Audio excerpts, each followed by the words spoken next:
the FTK! Huh? They nerfed the JFK! Huh? Your gun sucks!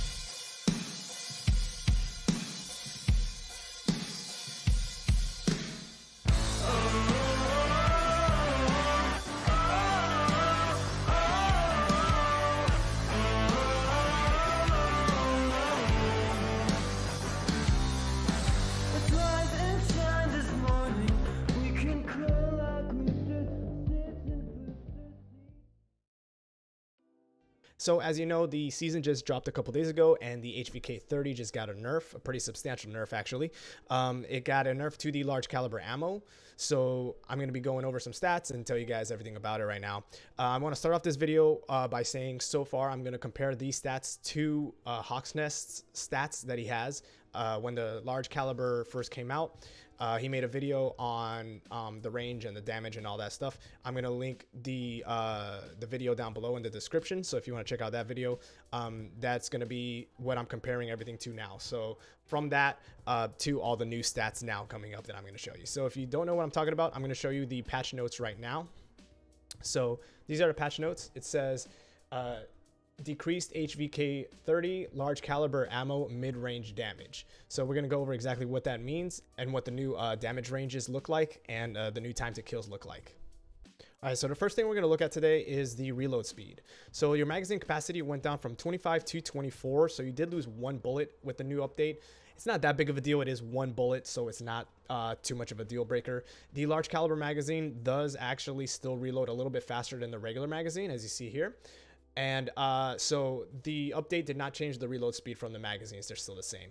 What the update did do, though, is they added this new animation where you cock back the gun. As you'll see right here, you have to cock back the gun now after you reload if you run out of ammo. However, you actually don't have to wait for the animation of your guy to actually cock back the entire gun to shoot. As you see here, you can actually just go ahead and start shooting as soon as you see that your magazine is full. You can go ahead and shoot, and you'll be able to ADS and shoot and everything like that.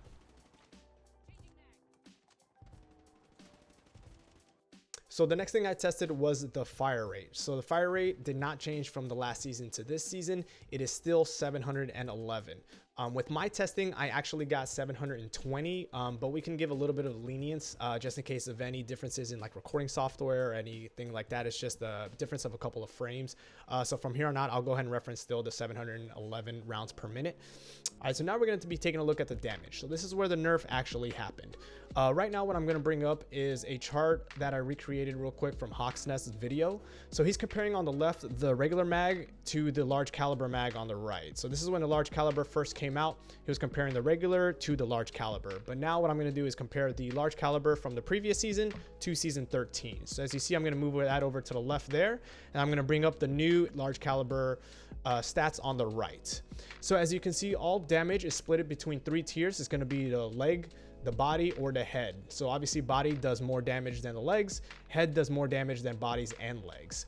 So as you can see, 0 to 15 meters has not been touched. That's still 30.1 damage to the body, 24 to the legs, and 44 to the head. The far range also hasn't been touched.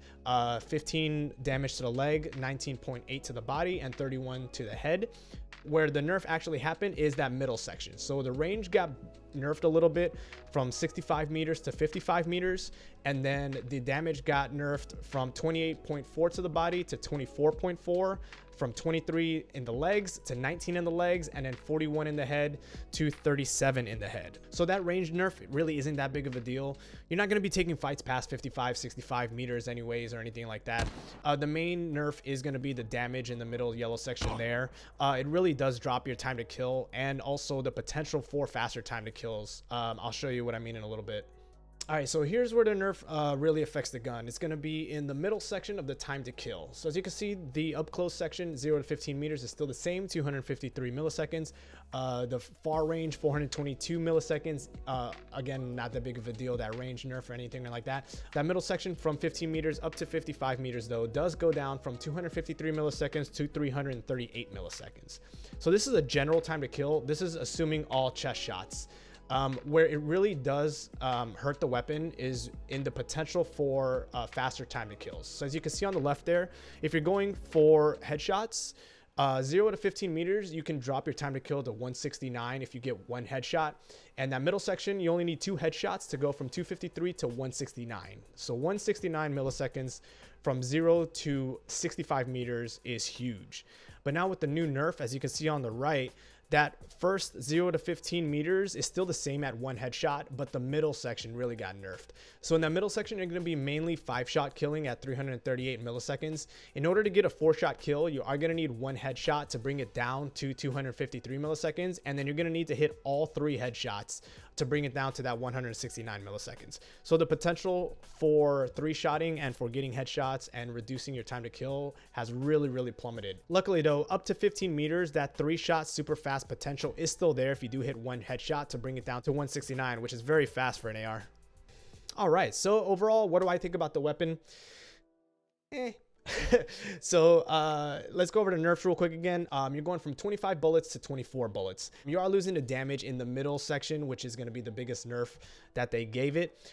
The range isn't really that big of a deal. You're not taking gunfights that far, but you are taking gunfights from 15 to around 25-30 meters or so. So that damage, that time to kill drop is kind of a bummer there. Another downside to the gun that isn't really talked about a lot is when you need to use a certain ammo type to make a gun viable. Like you can see here, you pretty much have to use a large caliber ammo to make it a viable weapon. You lose an attachment slot where you could potentially put on something else to improve your gun. Like you can put on a barrel, or you can have like a different stock or something like that. So you're losing those stats that you could possibly use for something else. Also, since this gun has such a small magazine capacity and shoots super, super fast, you pretty much have to either equip full ammo or vulture. As you can see in my build here, I'm going to go over my build real quick. In my build, I attached the perk full ammo. You pretty much could use this or vulture, but in my opinion, a green perk slot is more valuable than one more gun attachment. So I personally use toughness, but there are a lot of really good ones. You can use ghost, you can use cold-blooded, a lot of really good ones in there. So I personally go ahead and put on the full ammo with this gun, obviously because it shoots super fast. Then I have the large caliber ammo, obviously. And then for my optic, I actually do put on a red dot sight instead of going with the iron sights to give me a little bit more of that accuracy going for the headshots from that 0 to 15 meters. And then I just put on the OWC laser for the ADS time and bullet spread, which is pretty much a must-have because that one really has no downsides. And then the rear grip, because the main recoil on this is vertical recoil, so I just want to control the vertical recoil as much as I can. So that's my loadout there with HVK. I still kind of like it. I still think it's a slightly above average gun. The fact that you're losing 2 slots probably does bring it down to like an average gun or so. Unfortunately, it's not the best gun in the game anymore. Definitely not, I would say. ASM-10, DRH, so many other good options right now. But tell me what you guys think. Let me know in the comments if you guys still like the gun. I mean, I love how it looks. I mean, it looks freaking sick. So I still like using it. It's still kind of fun. It still shreds from 0 to 15 meters. So it's still pretty good. So that's all I have for you guys today. I hope you enjoyed the video, and I will see you next time. See you guys.